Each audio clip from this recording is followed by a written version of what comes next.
मुरादाबाद के civil line स्थित Ambedkar park में एक कार्यक्रम हिंदू राष्ट्र बनाने के लिए महायज्ञ एवं जागरूकता कार्यक्रम का आयोजन किया गया।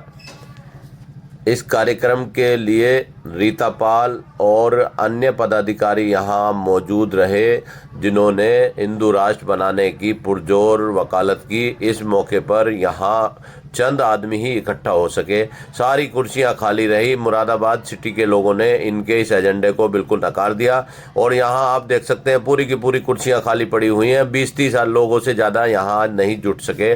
मुरादाबाद शहर कितना बड़ा है, कितने लोगों की आबादी है, लेकिन हिंदू राष्ट्र बनाने के लिए यहाँ 40-50 लोग बमुश्किल पहुंचे। और इसमें आप देख सकते हैं कि बराबर में संविधान निर्माता बाबा साहब भीमराव अंबेडकर की मूर्ति लगी हुई है और बाबा साहब भीमराव अंबेडकर जो संविधान निर्माता है, जिनके संविधान से भारत चल रहा है, उनके बराबर में ही यहाँ हिंदू राष्ट्र बनाने की मांग करने के लिए लोगों ने यह आयोजन किया। इस आयोजनकर्ताओं को पुलिस प्रोटेक्शन मौजूद रहा और यहाँ पुलिस की अच्छी खासी व्यवस्था हुई ताकि कोई किसी तरह की असामाजिक या कोई ऐसी गतिविधि ना हो, कोई अहिंसात्मक कोई भी किसी तरह की गतिविधि ना हो। यहाँ आप देख सकते हैं बहुत ही शांति प्रिय तरीके से यह लोग अपनी अपनी बातें कह रहे हैं। इन्होंने क्या क्या कहा ये आप खुद इनके भाषण को सुन करके अंदाज़ा लगा सकते हैं कि वो क्या कह रहे हैं और देश में क्या चाहते हैं। ये सब हम दर्शकों पर छोड़ते हैं, दर्शक ही इसका खुद फैसला करें कि ये इनकी बातें कितनी उचित हैं, कितनी अनुचित हैं। ये खुद आप लोगों को फैसला करना है। सब लोगों से ये कहना चाहती हूँ कि सभी लोग जागो और देखिए, कहते हैं ना वो कि जब जागो जभी सवेरा। अभी भी आप जाग जाएंगे तो देर नहीं हुई है। देखिए, हिंदू राष्ट्र बनाने के लिए आपकी बहन रीता पाल ने पहल शुरू कर दी है। आप भी आइए और साथ में मेरा सहयोग दीजिए। मैं आगे है। देखिए, अगर किसी रास्ते पर कोई भी परेशानी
लेकिन नहीं, देखिए हमारे देश में रानी हुई है महारानी अहिल्याबाई होलकर, जो कि मालवा की महारानी थी।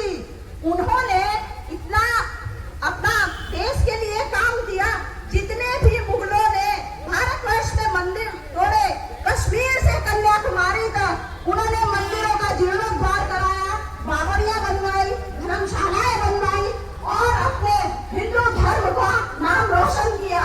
लेकिन फिर भी इतना विरोध सहने के बाद भी उस समय में स्त्रियां इतना पढ़ लिख भी नहीं पाती थी, फिर भी उन्होंने पर्दे से निकलकर मुगलों का सामना किया और अपने देश और सम्मान की रक्षा की। देखिए ऐसे ही महारानी लक्ष्मीबाई अकेली ही मुगलों से भिड़ गई, प्राण त्याग किए उन्होंने, लेकिन मुगलों के सामने झुकी नहीं और अंतिम सांस तक अपने देश के लिए लड़ती रही।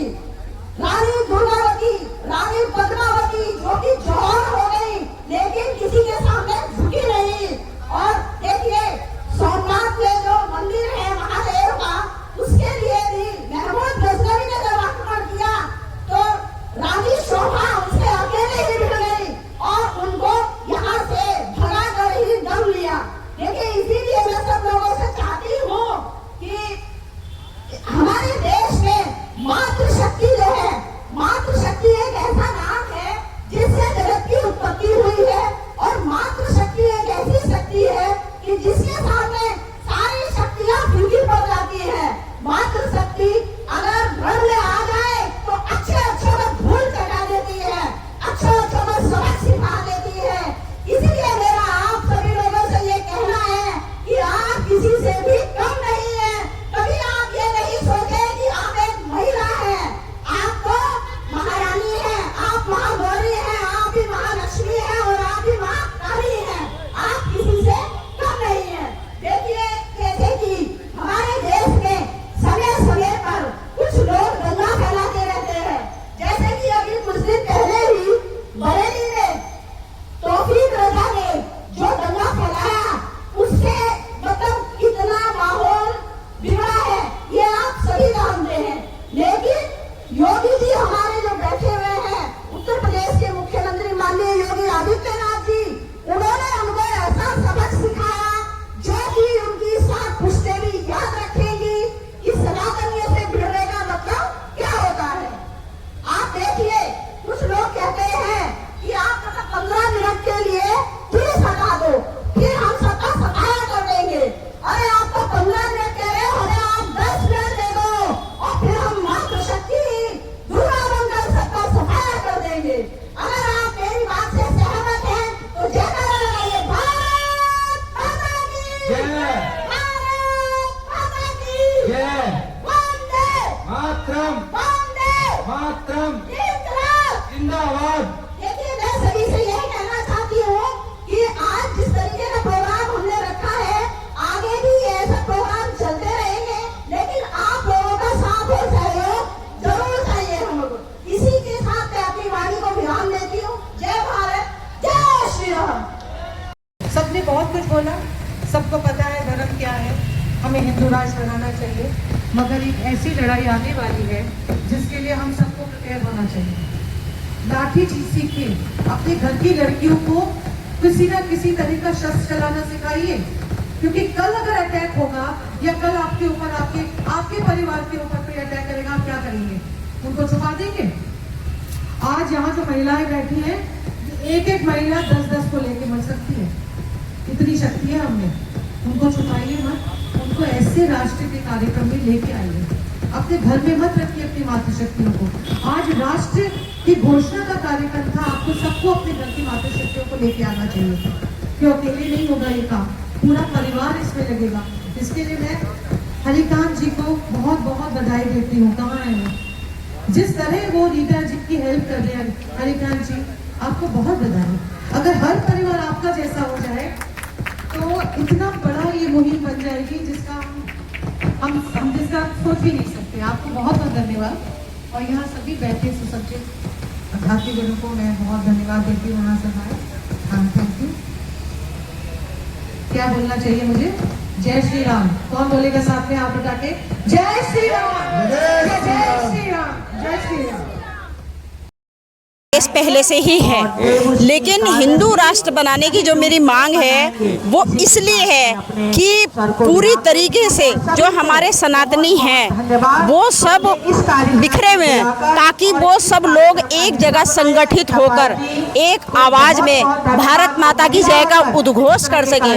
और हमारे देश में जो बाहरी लोग आए हैं वो एक अतिथि के रूप में आए थे, तो देखिए हम उनका भव्य स्वागत करते हैं, लेकिन अगर वो चाहते हैं कि हमारे देश में ही अपना घर बसा ले तो ऐसा तो हम नहीं होने देंगे। कौन कौन लोग आए थे? कई देश है, देखिए अल्पसंख्यक लोग हैं और बांग्लादेश बनाया, पाकिस्तान बनाया। संख्यकों में तो मुस्लिम है, सिख है, ईसाई है, जैन है, पारसी है, बौद्ध है। देखिए सबसे ज्यादा तो आप समझ लीजिए मुगलों ने ही आक्रमण किया था, वही राज करना चाह रहे थे। मुगल तो चले गए यहाँ से, चले तो गए ना, लेकिन जो लोग रह गए हैं अभी भी वो सोच रहे हैं कि हम यहाँ पर अपना वर्चस्व स्थापित कर ले, लेकिन वो कैसे कर पाएंगे, क्योंकि ये तो हिंदुओं की धरती है, हिंदुस्तान है, और हमारा जो सनातन धर्म है वो 10,000 वर्ष से भी पुराना है। और जो लोग मुस्लिम हैं, देखिए मैं उनके लिए भी कहना चाहूंगी, वो उनके पूर्वज भी हम ही हैं। तौफीक रजा जैसे आदमी यहाँ पर नहीं चाहिए। तौफीक रजा जैसे आदमी नहीं चाहिए। छांगुर बाबा है जो कि धर्म परिवर्तन करा रहे थे, बताइए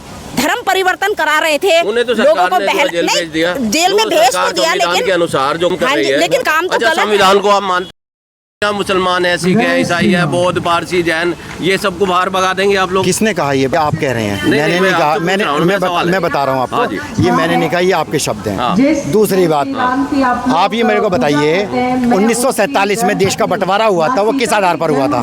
किस आधार पर हुआ था? अभी धर्म के आधार पर हुआ था। धर्म के आधार पर होता था, फिर यहाँ जो सिख क्यों रह जाते, और क्यों रहते, मैं क्या कह रहा हूँ, क्यों रहते? संवैधानिक दो धर्म के आधार पर हुआ था। भीमराव अम्बेडकर का संविधान के अनुसार देश का यहाँ सेकुलरिज्म के आधार पर बंटवारा हुआ है। आप इतिहास पढ़िए। देखिए मैंने पढ़ा हुआ है, आपको पढ़ने की आवश्यकता है। 1947 में जो बंटवारा हुआ था इस हिंदुस्तान का, वो धर्म के आधार पर हुआ था। जो मुस्लिम थे उनके लिए बनाया गया था पाकिस्तान। जो इस हिंदुस्तान के अंदर रह गए वो कौन रह गए? वो हिंदू, सारे हिंदू हैं। नहीं रुकिए, मेरी बात सुनिए। नहीं, गुमराह नहीं कर रहे हैं आप किसी एजेंडे के तहत बात कर रहे हैं तो बात अलग है। नहीं, आप एक और बात बताइए, जैसे हिंदू राष्ट्र बन जाता है, हिंदू राष्ट्र बन जाता है, जो शिक्षा है फ्री होगी, रोजगार फ्री होगा, सबको सरकारी नौकरी मिल जाएगी। मैं बताता, दलित है उनका क्या होगा? मैं बताता हूँ आपको, शिक्षा आज भी इस हिंदुस्तान के अंदर फ्री है। आज आप जाइए सरकारी स्कूलों में, अमेरिका में पढ़ता है, समझे नहीं? आप अमीर के बच्चे से क्यों देख रहे हैं? आप सरकार देखिए, आप किसी एजेंडे के तहत अगर मेरे से बात कर रहे हैं तो मैं बात नहीं करूंगा, क्योंकि बात तो करनी पड़ेगी। मैं बात कर रहा हूँ ना, मैं आपसे, क्योंकि मैं बताता हूँ आपको, इस हिंदुस्तान के अंदर शिक्षा फ्री है। उत्तर प्रदेश में चले जाइए, हमारे उत्तर प्रदेश में योगी बाबा ने शिक्षा पूरी फ्री करी हुई है।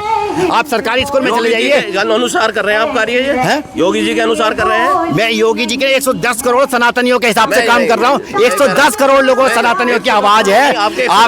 110 करोड़ सनातनियों की, मैं क्या कह रहा हूँ आपको, अगर 5 करोड़ आ जाते हैं तो जो है इस उत्तर प्रदेश के अंदर जो है पूरे हिलने शुरू हो जाते हैं। आपको हिंदू राष्ट्र, आपको हिंदू राष्ट्र से समस्या क्यों है ये बताइए मेरे को। 110 करोड़ लोगों की मांग है कि हिंदू राष्ट्र समस्या क्यों है? संविधान के तहत ही होगा, संविधान नहीं, संविधान के हिसाब से, संविधान को सब मानते हैं और हिंदू राष्ट्र सब लोग 110 करोड़ मांगते हैं। संविधान में सभी को अपने अपने धर्मों की आजादी है। किसी को कोई सीता को माने, कोई राम को माने, कोई हनुमान को माने, कोई किसी दुखी की पूजा करे, कोई किसी भी देवता की पूजा करे। आप एक देवता पे कैसे कर लेंगे? देखिए क्यों निकल के आना पड़ रहा है, क्यों निकल के आना पड़ रहा है। सारे सफेद कपड़े, इनके नीले कपड़े, सारे नहीं, आप बंटवारा मत करो। ये मैं कहता हूँ, इस देश के अंदर जो है जाति धर्मों से, जातियों से जो है मुक्त हो जाओ। सब सिर्फ हिंदू, जातियों से लाइए। अब तो सर्कुलर मजबूत मुख्यमंत्री हैं, अब एक सर्कुलर जाति खत्म करना चाहते हैं। मैं कहता हूँ, मैं बता रहा हूँ मैं आपको, मैं ना लोकसभा में हूँ ना राज्य, मैं बता रहा हूँ आपको, आप जाति खत्म करना चाहते हैं। जाति खत्म करके सिर्फ हिंदू, वो दूसरे 30 करोड़ अपनी बेटी की शादी दलितों में करेंगे। हिंदुओं में, हिंदू सिर्फ हिंदू की बात कर रहा हूँ मैं, सिर्फ हिंदू की बात कर रहा हूँ। जब मैंने हिंदू की बात करी तो दलित में कर देगा। मैं बता रहा हूँ, हाँ क्यों नहीं करेंगे? जब हिंदू है तो हाँ, इसमें कोई वही दिक्कत तो नहीं अभी है, तो लेकिन आप जैसे जो बारात जो नहीं चढ़ने लोग दी हैं, जाती। आप जैसे लोग घोड़ी जब पे तोड़ने बारात की बात नहीं कर रहे चढ़ने दी हैं, तो जाती। मैं क्या दलितों की बारात नहीं चढ़ने दी जाती। मैं क्या कह रहा हूँ आपसे, जी। जो आप तोड़ने की बात कर रहे हैं, मैं जोड़ने की बात कर रहा हूँ। मैं 110 करोड़ सनातनियों को जो है इकट्ठे करके हिंदू राष्ट्र घोषित करवाने की पूरे बात कर रहा हूँ। भारतवासियों को जोड़ने की बात कर रहे हैं। हम कह तो रहे हैं, पूरे भारतवासियों को जोड़ने की आपको बात क्या कर रहे छांगुर हैं। जैसे लोग जी, जी। पसंद है, आपको क्या जो है तौफीक रजा जैसे लोग पसंद है, आपको क्या जो हैदराबाद जैसा भाईजान कह रहा था 15 मिनट दे दो, 15 मिनट आप कर रहे हैं उनका, हम तो नाम भी नहीं लेना चाहते। हम कह रहे हैं ना आपसे, इसीलिए एक महिला को बाहर आना पड़ा है, इसीलिए एक महिला को जो है घर से बाहर आना पड़ा है। और 110 करोड़ सनातनियों की आवाज है, हिंदू राष्ट्र घोषित करवाएंगे। इकट्ठा नहीं कर पाया 110 करोड़, मैं क्या कह रहा हूँ, 110 आदमी। थैंक यू बहुत बहुत। तो देखिए सारे सनातनी जो है इकट्ठे हो गए हैं, 110 करोड़ लोगों की आवाज जो है एक सड़क जा रही है, एक केंद्र पे जा रही है, पूरी तरीके से जा रही है। काम कर ले आप, मैं काम कर रहा हूँ आपको, लेकिन आप एक एजेंडे के तहत यहाँ पर जो है तोड़ने की बात देखिए, इसलिए मेरे को ये चीज बोलनी पड़ रही है। कौन सी कंट्री से बिलोंग करते हैं आप? देखिए यहाँ पर जो है हिंदू राष्ट्र बनाने के लिए लोग आए हैं और इनकी डिमांड ये है कि हिंदू राष्ट्र बनाया जाए, लेकिन इनके पास कोई स्पष्ट जवाब नहीं है कि हिंदू राष्ट्र में कैसे लोग रहेंगे, क्या क्या परिभाषा होगी। अभी कोई परिभाषा कोई अभी इनके पास कोई मेमोरेंडम नहीं। आप हमारा काम कर ले। तो देखिए यहाँ हिंदू राष्ट्र बनाने के लिए ये लोग आए हैं, लेकिन हिंदू राष्ट्र की परिभाषा क्या होगी, वहाँ शिक्षा कैसी होगी, दलितों का क्या होगा, ईसाइयों का क्या होगा, मुस्लिमों का क्या होगा, किसको अधिकार होंगे, किसको नहीं होंगे, किसका वर्चस्व होगा, ये सारी बातें अभी यहाँ पर कोई स्पष्ट नहीं है। आप देख रहे हैं बेताब समाचार। चैनल समाधान 24 को सब्सक्राइब